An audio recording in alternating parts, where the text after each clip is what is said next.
Kapag paramihan ng gamit, number one ang marigold sa lahat ng bulaklak. Hindi man ito yung pinakamaganda, ay pinakamaraming gamit.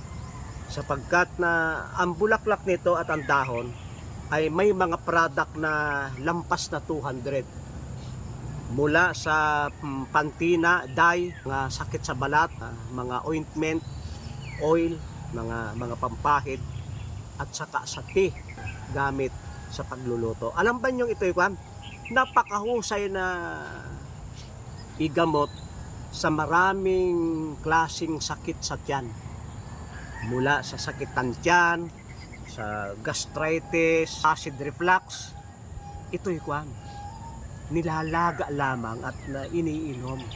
Bawat bakterya at bawat virus, bawat fungus ay mayroong kanyang kalabang amoy. Nagkataon na itong ganda nito at yung kulay nito at yung amoy nito ay talagang antifungal, antibacterial.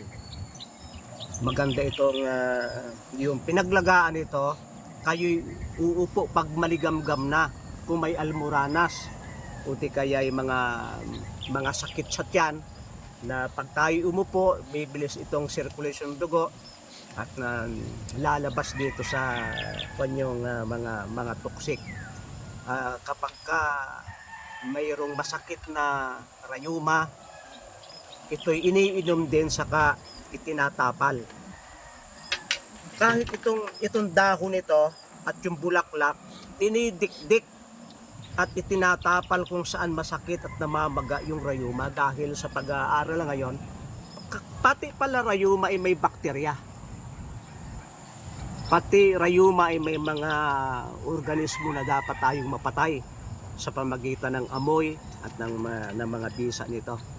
Kaya't ito po ay napakahusay na halaman kung ang pag-usapan ay almoranas, mga sakit sa tiyan, rayuma, tinatapa lamang ito at iniinom. Napakadaling gamitin at kita naman yung gandang-ganda o mabababa pa namulaklak. Ito yung breed na mabababa pa ay namumulaklak na. At kahit gabi, ang ganda ng kanyang kulay.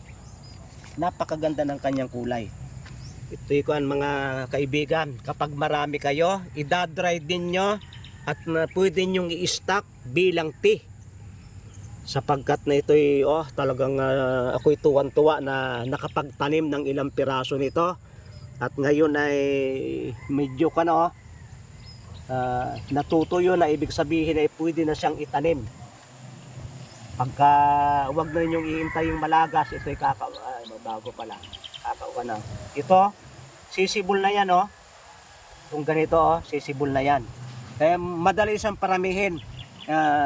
Pagdating ng Mayo, yung mga nalaglag na mga buto na yan, sisibol yan na napakakapal.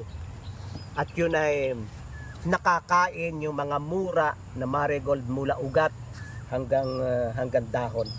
Kaya't naalalahanin ninyo, may rayuma kayo, may almoranas, may mga sakit sa tiyan, mga sakit sa balat, kagaya ng psoriasis, eczema, kayo'y gumamit nitong marigold at matutulungan ang inyong mga problema. Maraming salamat sa inyong pagsubaybay sa Natural Wellness si Pastor Vito.